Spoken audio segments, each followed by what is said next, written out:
आज हम लोग देखेंगे Mendel's law of inheritance. Mendel साहब ने 3 लॉ दिया था। 3 लॉ को हम लोग किस तरह से समझते हैं, समझिएगा। यहाँ पे जो पहला लॉ था उनका, वो था लॉ ऑफ डोमिनेंस। क्या था आपका? Law of dominance. दूसरा जो था वो था उनका लॉ ऑफ सेग्रीगेशन।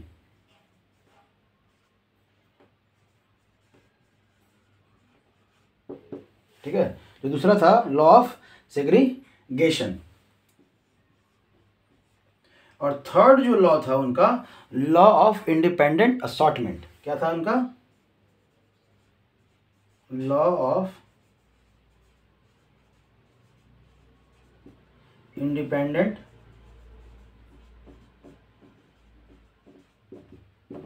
असॉर्टमेंट। ठीक है, लॉ ऑफ इंडिपेंडेंट असॉर्टमेंट। ये 3 लॉ उन्होंने दिया था। इन तीनों लॉ को हम लोग समझेंगे बारी बारी से, समझिएगा आराम से।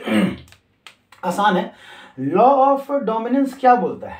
ऑलरेडी हम लोग देख चुके हैं कि लॉ ऑफ डोमिनेंस क्या बोल रहा है। एक हम लोग एग्जांपल ले लेंगे मोनोहाइब्रिड का, कि मोनोहाइब्रिड से ही आपको ये 2 लॉ को उन्होंने डिफाइन किया था कि ये है आपका टी और टी। यहाँ से एक टी आ रहा था, यहाँ से एक आपका स्मॉल टी आ रहा था, और यहाँ से क्या बन रहा था? Capital T small T. और इसको हम लोग क्या कह रहे थे? टॉल कह रहे थे। क्या कह रहे थे? टॉल कह रहे थे। ये है आपका टॉल, और ये क्या था? आपका ड्वार्फ था। क्या था? आपका ड्वार्फ था। अब समझिएगा, यहाँ से यहाँ तक में हम लोग लिख दिए हैं। यहीं तक में ये दोनों लॉ आपका हो जाएगा। ये लॉ ऑफ डोमिनेंस क्या बोल रहा है कि अगर एक 2 कैरेक्टर, एक टॉल और एक ड्वार्फ वाले पेरेंट्स में अगर क्रॉस होगा, तो उनका जो F1 जनरेशन होगा, F1 जनरेशन जो होगा, उसमें आपका डोमिनेंट वाला ही, आपका जो डोमिनेंट वाला जो एक्सप्रेशन है या ट्रैट है या कैरेक्टर है, वो शो करेगा। डोमिनेंट वाला ही शो करेगा F1 जनरेशन में। समझ में आ रहा है? F1 जनरेशन में सिर्फ डोमिनेंट वाला शो करेगा। इसी को लिखे कैसे हैं? This law state that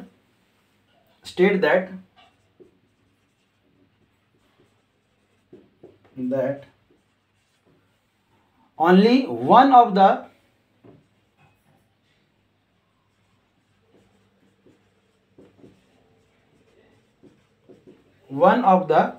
parental trait,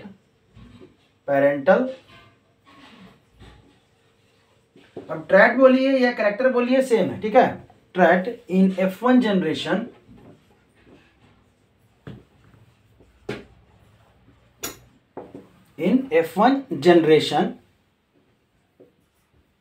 that is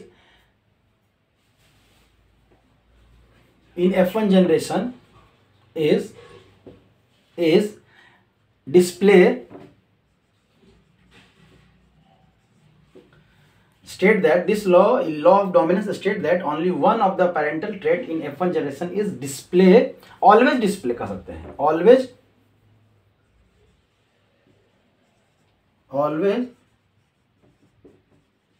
display मतलब रिवील होता है। डिस्प्ले मतलब रिवील होना, दिखना, जो दिख रहा है। ठीक है, display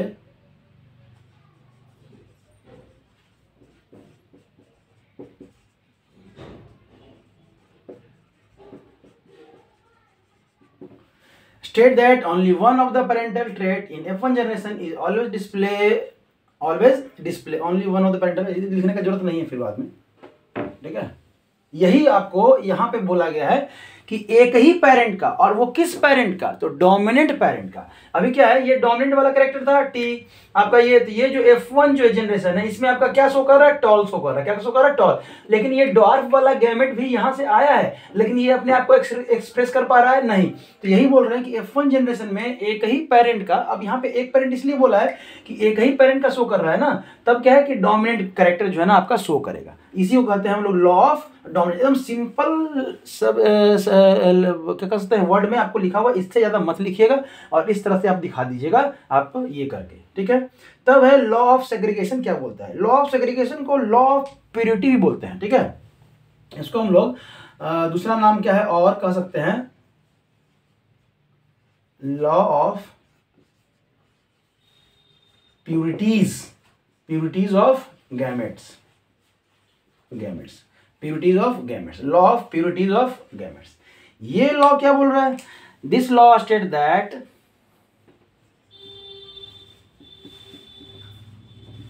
this law state that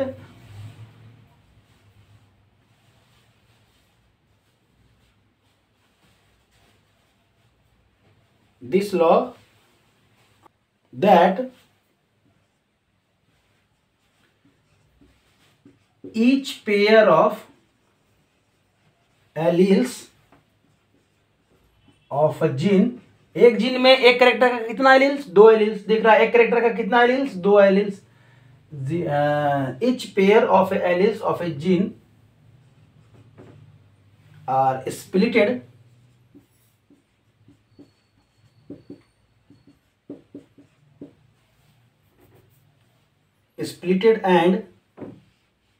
splitted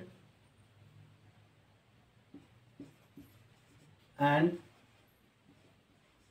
only one allele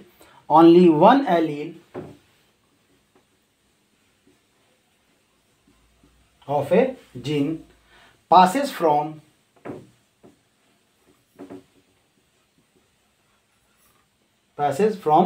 parent to their offspring.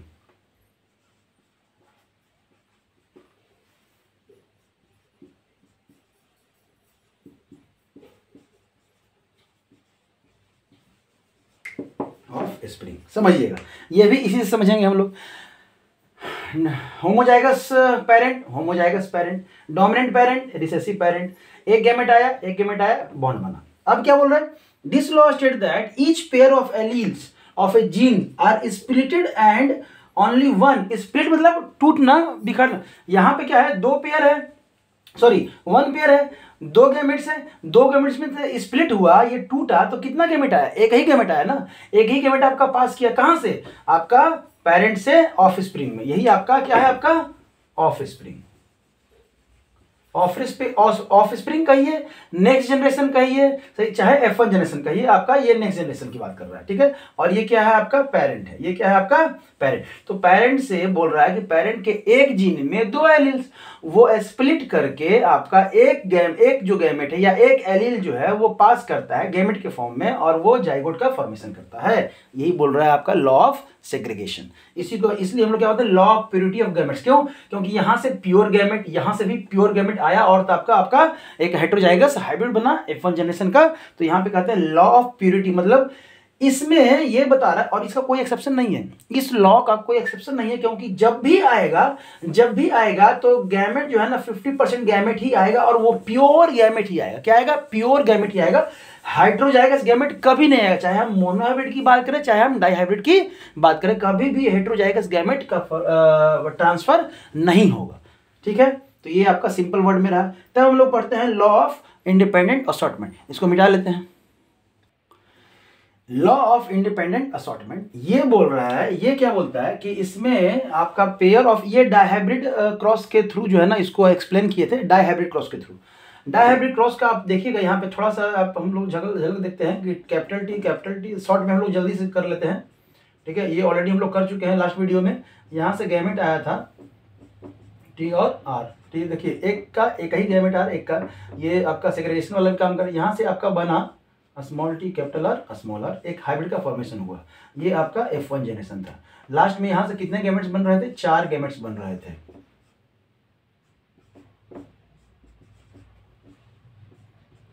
ठीक है, 4 गैमेट बने थे। अब ये 4 गैमेट जो है ना, चारों इंडिपेंडेंटली किसी से भी आपका कंबाइंड करके F2 जनरेशन का फॉर्मेशन कर रहे थे। यहाँ पे हम लोग क्या लिखे थे, capital T capital R, capital T small R, capital small T capital R, और आपका नीचे हो जाएगा स्मॉल टी और आपका स्मॉल आर। और ये किसी भी से इंडिपेंडेंटली आपका क्या बना रहे थे, कंबाइन कर रहे थे, इंडिपेंडेंटली कंबाइन करके 16 टाइप के आपके गैमेट्स का फॉर्मेशन किए थे। यही लॉ ये बोलता है, इंडिपेंडेंट असॉर्टमेंट का मतलब है कि कोई भी एलिलिक पेयर है, कोई भी कैरेक्टर का, when 2 pair of trait, 2 pair of trait, 2 pair बोल रहे हैं क्योंकि यहाँ 2 पेयर है, एक पेयर ये है, एक पेयर ये है, 2 अलग अलग कैरेक्टर का। 2 pair of ट्रैट are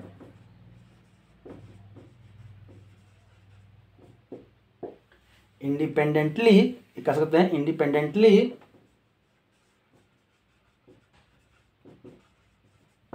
combined with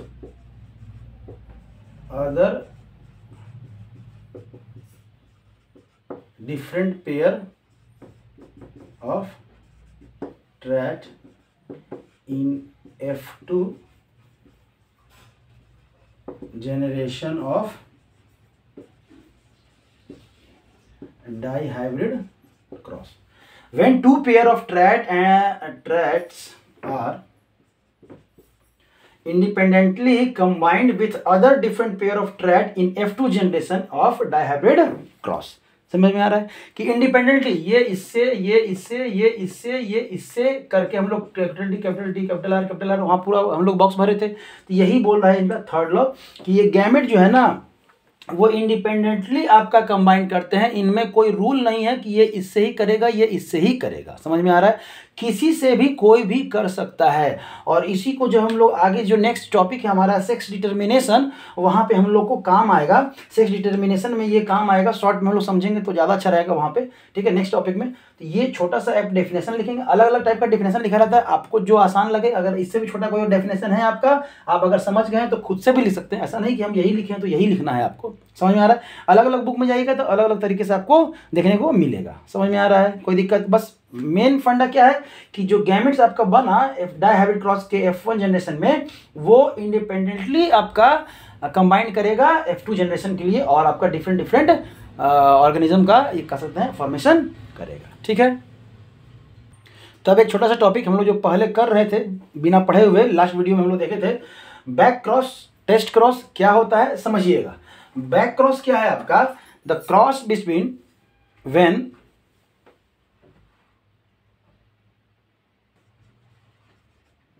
cross between F1 generation, F1 individual कह सकते हैं, F1 इंडिविजुअल विथ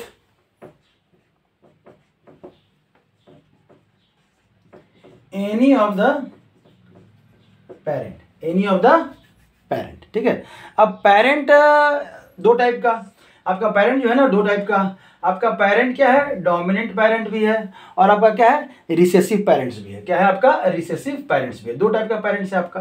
तब अगर F1 जनरेशन का, अगर हम लोग मोनोहाइब्रिड की बात करें, अगर हम लोग F1 जनरेशन का, यहाँ पे दो हम लोग डिवाइड कर लेते हैं, ये दूसरा, अगर F1 जनरेशन मतलब कैपिटल टी स्मॉल टी, अगर ये क्रॉस करेगा स्मॉल टी के साथ, मतलब कि आपके डोमिनेंट पेरेंट के साथ, तो आपका यहाँ से जो है ना दो टाइप का गैमेट आया, कैपिटल टी और आपका स्मॉल टी। यहाँ से एक टाइप का ही गैमेट आएगा और ये आपका इस तरह से फॉर्मेशन करेगा तो कैपिटल टी और यहाँ से ये फॉर्मेशन करेगा तो कैपिटल टी स्मॉल टी।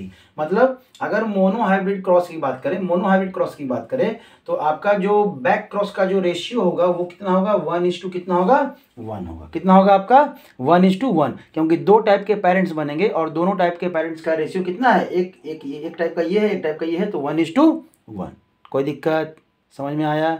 इसको हम लोग क्या बोलते हैं, मतलब यहाँ पे अगर देखेंगे फिनोटिपिकली अगर देखें तो क्या कह सकते हैं? ऑल टॉल कहिएगा। क्या कहिएगा? ऑल टॉल फिनोटिपिकली देखने में, क्योंकि ये डोमिनेंट वाला है, ये तो फुली डोमिनेंट है ही, ये फुली डोमिनेंट है ही। लेकिन अगर जीनोटिपिक की बात करें तब क्या हो जाएगा? 1:1, क्योंकि ये अलग है और ये अलग है। इस तरह के क्रॉस को हम लोग क्या कहते हैं? आउट क्रॉस कहते हैं। क्या कहते हैं? आउट क्रॉस कहते हैं। अगर ठीक है, अगर F1 जनरेशन का क्रॉस अगर रिसेसिव के साथ हो जाए, रिसेसिव पेरेंट के साथ हो जाए, तब क्या हो जाएगा? दो टाइप का गैमेट यहाँ भी बनेगा और यहाँ पे एक टाइप का गैमेट। तो यहाँ से यहाँ आएगा तो कैपिटल टी स्मॉल टी और यहाँ से यहाँ आएगा स्मॉल टी। ठीक है, अगर फिनोटिपिकली देखें या जीनोटिपिकली देखें, ये दोनों में क्या होगा? रेशियो 1:1 आएगा, क्योंकि फिनोटाइप में देखेंगे तो ये टॉल होगा, ये डॉर्फ होगा। जीनोटाइप में भी देखेंगे तो ये अलग होगा, ये अलग होगा। समझ में आ रहा है? लेकिन यहाँ पे अगर फिनोटाइप की बात करें तो एक ही टाइप का आएगा, दोनों ऑल टॉल बनेगा। लेकिन अगर जीनोटाइप की बात करें, जीनोटाइप की बात करें तो 1:1 होगा। तो यहाँ पे 1:1 हमेशा होगा। इसी को हम लोग क्या बोलते हैं, टेस्ट क्रॉस बोलते हैं। क्या बोलते हैं, टेस्ट क्रॉस। मतलब when F1 generation is crossed with recessive parent is called test cross. तो मोनो हाइब्रिड का टेस्ट क्रॉस कितना है, 1:1। आउटक्रॉस को आपको नहीं पढ़ना है, ये खाली समझ लेना है कि अगर डोमिनेंट के साथ करेगा F1 जनरेशन तो आपका जो आएगा उसको आउटक्रॉस बोलते हैं। अगर रिसेसिव के साथ जो अगर करेगा F1 जनरेशन तो क्या बोलते हैं, टेस्ट क्रॉस बोलते हैं। तो ये किसका टेस्ट क्रॉस है, मोनो हाइब्रिड का, मोनो हाइब्रिड का टेस्ट क्रॉस। अगर डाई हाइब्रिड की बात करें तो इसको हम लोग यहां से मिटाते हैं। अगर डाई हाइब्रिड की बात करें तो मतलब डाई हाइब्रिड का F1 जनरेशन क्या था आपका, capital T small T capital R small R into किसके साथ, रिसेसिव के साथ, तो small T small T small R small R. यहां से कितने टाइप का गैमेट बनेगा, यहां से 4 टाइप का गैमेट बनेगा। क्या बनेगा, capital T capital R, capital T small T capital R, और आपका स्मॉल टी और स्मॉल आर। यहां से कितने टाइप का गैमेट बनेगा, एक ही टाइप का गैमेट बनेगा, स्मॉल टी और स्मॉल आर। ये यहां से आपका किया, ठीक है, तो क्या बनेगा, capital T small T capital R small R. ये इससे का इसके साथ करेगा capital T small R small R. ये इसके साथ करेगा small T capital R small R, और ये इसके साथ करेगा small T capital small R small R. 4 तरह का गैमेट बना।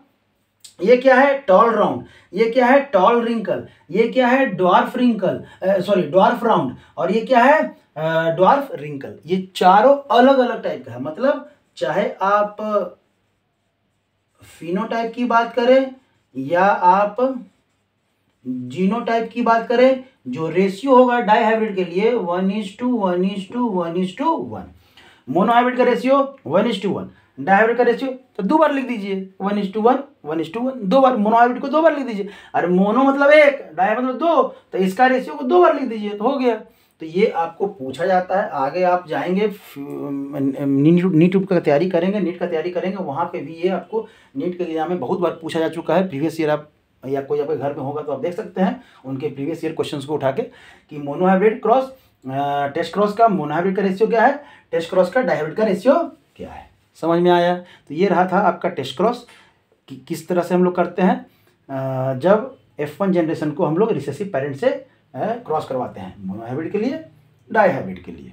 ठीक है, ये रेशियो याद रखिएगा। चलिए, सेक्स डिटर्मिनेशन, ये टॉपिक इंपॉर्टेंट है, आगे भी है और इससे क्वेश्चन भी आता है। समझिएगा, यहाँ पे सेक्स डिटर्मिनेशन जो है ना बहुत टाइप से होता है। आपका bye environment,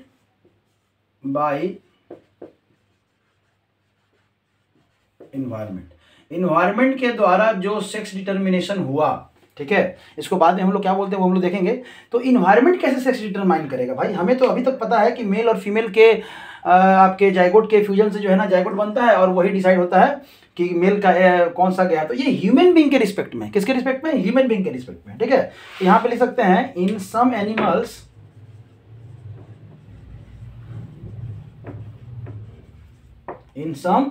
animals the temperature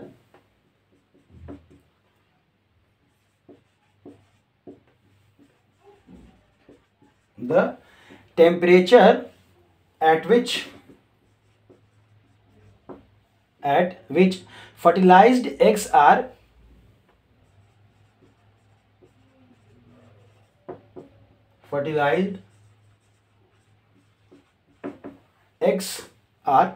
kept determine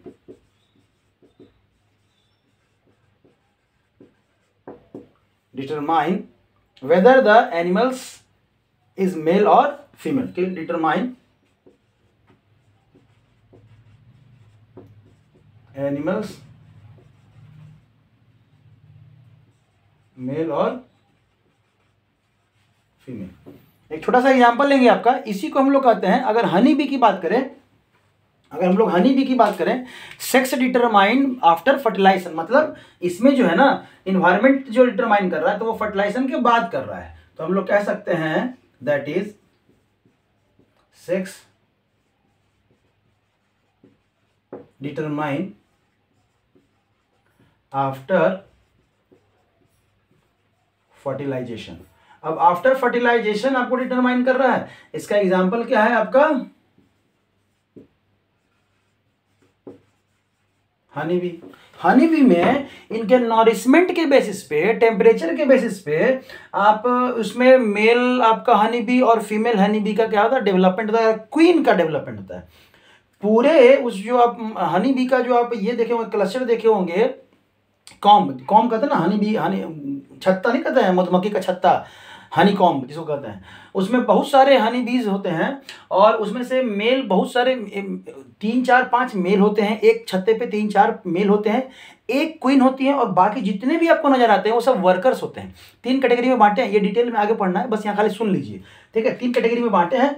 अब वर्कर्स कैसे बनते हैं, जो क्वीन हनी बी है वो पहले एग दी, अब एग देने के बाद उस एग का जिसका अच्छे से नॉरिशमेंट ध्यान रखा गया, एकदम स्पेशल ट्रीटमेंट, वो क्वीन बनती है। और उस तरह का एक ही अंडा जो है ना उसको नॉरिशमेंट किया था, उसको क्वीन बनती है। बाकी को बिना नॉरिशमेंट के छोड़ दिया जाता है, वो क्या बनता है, लेबर बनता है, उसको कहते हैं आपका मजदूर कह सकते हैं, आपका मजदूर, आपका लेबर, आपका जो है ना हनी बी लेबर का काम करता है। मतलब वो क्या होता है, स्टेराइल होता है। स्टेराइल मतलब उसमें ना वो मेल होता है ना फीमेल होता है, बस वो जिंदगी भर है ना मजदूरी करने के लिए होता है, जाता है फ्लावर के पास, वहां से उसका रस लेता है और वो लेके आता है।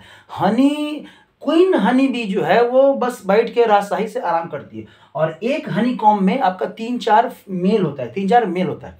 जब रिप्रोडक्शन का टाइम आता है तो 3 4 मेल में जो है ना कंपटीशन होता है, और उस कंपटीशन में जो जीतता है वही हनी, मतलब क्या कह सकते हैं, क्वीन हनी बी से रिप्रोडक्शन करता है। समझ में आ रहा है, या कह सकते हैं कि वो नेक्स्ट जनरेशन को आगे बढ़ाता है। बाकी अब जब सेलेक्ट हो गया कि एक मेल हनी बी जो है वो ही रहेगा, बाकी 3 4 जो हैं एक्स्ट्रा, उनको हनी को मतलब छत्ते से बाहर फेंक दिया जाता है, बाहर कर दिया जाता है या मार दिया जाता है। समझ में आया, कोई दिक्कत? तो ये डिटेल का है, आगे समझेंगे, बस एग्जांपल समझ लीजिए। इस टाइप के सेक्स को हम लोग क्या बोलते हैं पता है, इपिगैमिक कहते हैं। इसी को आप लोग पढ़िएगा, आगे जाके पढ़िएगा, अभी मत याद रखिएगा, बस खाली हम बता दे रहे हैं, इपिगैमिक कहते हैं, आगे याद रखिएगा। मतलब इन्वायरमेंट भी है जो डिटरमाइन करता है कि हमारा सेक्स कैसा होगा, हम मेल होंगे कि फीमेल होंगे। उसका एग्जांपल आपको हम हनी भी दी है इस तरह का, जहां फर्टिलाइजेशन बाद में डिटर्मिनेशन होता है, उसको हम लोग कहते हैं इपिगैमिक कहते हैं, ठीक है, कोई दिक्कत? चलिए, अब है कि जिनका डिटर्मिनेशन जो है वो से फर्टिलाइजेशन के टाइम पे होता है।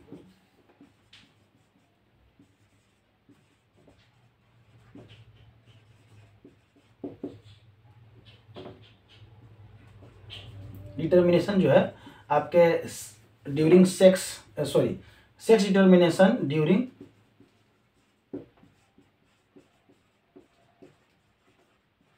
फर्टिलाइजेशन के समय पे अगर सेक्स डिटर्मिनेशन हो रहा है तो इसको हम लोग कहते हैं सिनगैमी। इसको क्या कहते हैं हम लोग, सिनगैमी। बस जान लेना है, याद करने का जरूरत नहीं, याद नहीं भी हो तो भी कोई दिक्कत नहीं, आपके एग्जाम में नहीं पूछा जा रहा, आगे काम आएगा। तो most of the animals and plants, इसका एग्जाम्पल में जो है मोस्ट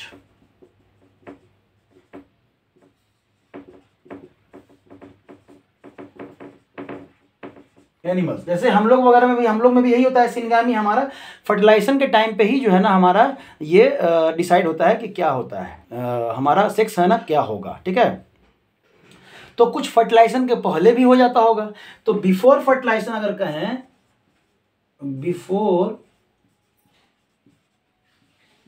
अगर फर्टिलाइजेशन सेक्स डिटर्मिनेशन हो रहा है तो इसको हम लोग कहते हैं प्रोगैमी। क्या कहते हैं हम लोग,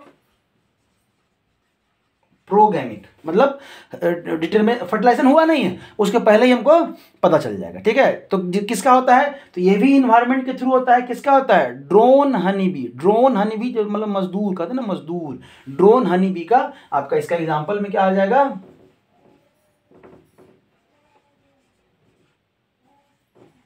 ड्रोन हनी बी। मतलब फर्टिलाइजेशन के पहले ही इसको नॉरिशमेंट दिया ही नहीं गया, इसको नॉरिशमेंट नहीं दिया गया तो ये पहले ही पता चल जाता है। समझ में आया, सेक्स डिटर्मिनेशन। तो ये पढ़ना तो इतना सारा है, तब क्या है, जेनेटिकली भी तो होता है। जेनेटिकली हम लोग में कहते हैं सिनगामी, पढ़ना है हम लोग को ह्यूमन बीइंग के बारे में, तो उसके बारे में देखते हैं।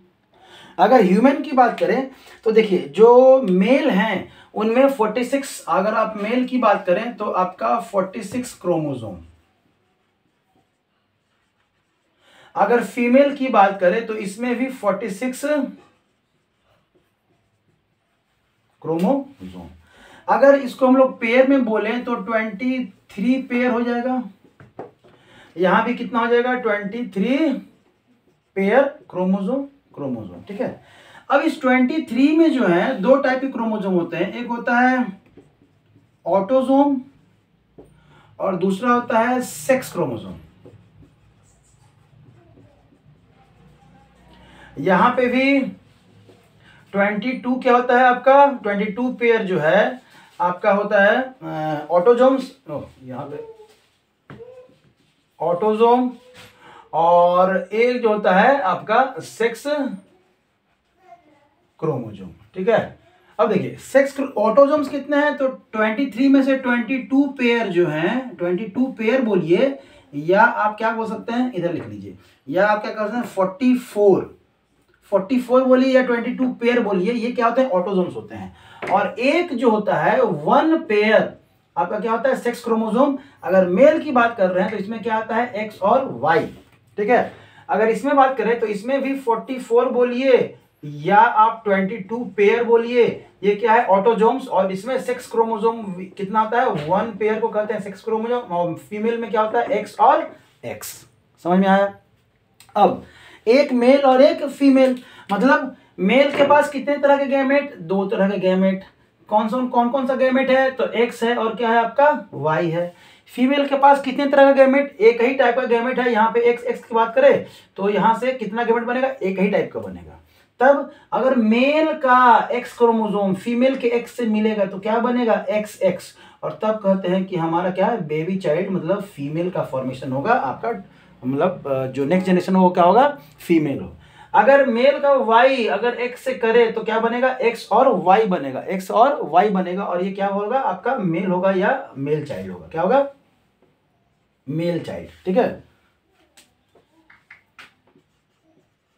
मेल चाइल्ड मतलब समझ में आ रहा है? फीमेल के पास एक ही टाइप के क्रोमोसोम है एक्स, और वही आता है। मतलब कि अगर ह्यूमन बीइंग की बात करें तो सेक्स डिटर्मिनेशन जो है वो किससे किसके थ्रू होता है? मेल के थ्रू। अगर मेल का एक्स क्रोमोसोम जा रहा है तो क्या बनेगा? फीमेल। मेल का वाई क्रोमोसोम जा रहा है तो क्या बनेगा? आपका मेल।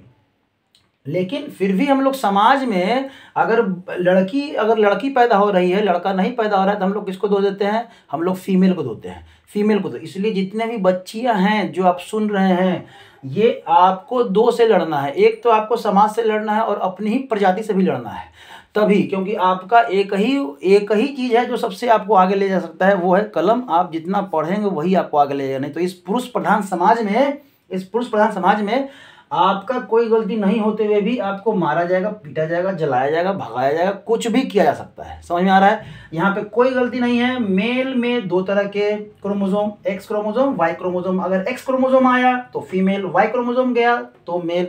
लेकिन क्या है आपका? नहीं पैदा करेंगे, क्या बोला जाएगा? अरे तो बेटा तो हो ही नहीं रहा है। एकदम सिंपल लैंग्वेज में हम बता रहे हैं आपको, ये है। इसलिए यहाँ पे ध्यान देंगे कि जो फीमेल है डिटर्मिनेशन है, ये किसकी बात कर रहे हैं? ह्यूमन की बात कर रहे हैं। अगर यही हम बर्ड्स की बात करें, ठीक है, बर्ड्स की बात करें तो उसमें क्या है कि अगर हम लोग बर्ड्स की बात करें तो इसमें भी आपका मेल और फीमेल होगा। इसमें भी आपका फीमेल बर्ड और आपका मेल बर्ड। ठीक है, तो फीमेल बर्ड का जो सेक्स क्रोमोसोम होता है ना, इसमें क्या होता है? आपका ZW और आपका W और W। देखिएगा, मेल में अगर बर्ड्स की बात करें तो मेल में सेम टाइप का क्रोमोसोम है, तो यहां से कितने टाइप का गैमेट आएगा? एक ही टाइप का गैमेट आएगा। और यहां से कितने टाइप का आएगा? 2 टाइप का आएगा, Z आएगा और क्या आएगा? W आएगा। ठीक है, ये रिप्रेजेंटेशन का तरीका है बर्ड्स का। यहां से अगर ये करेगा तो Z और W, तो क्या बनेगा? फीमेल। यहां से आएगा तो W और W, कैपिटल W है सब, तो यहां पे क्या बनेगा? आपका मेल। मतलब अगर बर्ड्स की बात करें तो बर्ड्स में जो सेक्स डिटर्मिनेशन है वो किसके थ्रू हो रहा है? फीमेल के थ्रू हो रहा है। क्यों? क्योंकि फीमेल में 2 टाइप के गैमेट्स, 2 टाइप के आपके सेक्स क्रोमोसोम पाए जाते हैं, Z और W। लेकिन अगर मेल की बात करें तो WW एक ही टाइप का गैमेट्स। तो ये बर्ड्स की बात हो रही है, समझ में आ रहा है। तो इस तरह से हम लोग क्या डिटरमाइन करते हैं, सेक्स डिटरमाइन करते हैं। और सेक्स से रिलेटेड बहुत सारी बीमारियां भी जो होती है उसको हम लोग इससे रिलेटेड करते हैं। अगले वीडियो में, इस वीडियो में तो नहीं, ज़्यादा लंबा हो जाएगा, अगले वीडियो में हम सेक्स से रिलेटेड कुछ ये लेके आएंगे, आपका डिजीज लेके आएंगे जो सेक्स डिटर्मिनेशन, जो सेक्स के थ्रू एक पेरेंट से मतलब पेरेंट से उसके ऑफस्प्रिंग में जाता है, कैसे जाता है। आपका जैसे कलर ब्लाइंडनेस हो गया, आपका हीमोफीलिया हो गया, हीमोफिलिक मतलब हीमोफीलिया हो गया, अनीमिया हो गया, बहुत सारा आपका sex determination, sex linked disease है, उसको हम लोग अगले वीडियो में करेंगे। अब प्लस ब्लड रिलेशन भी समझेंगे। ब्लड रिलेशन बहुत इंपॉर्टेंट है, यहाँ पे है नहीं लेकिन समझ लेंगे, आगे काम आएगा। ठीक है, थैंक यू।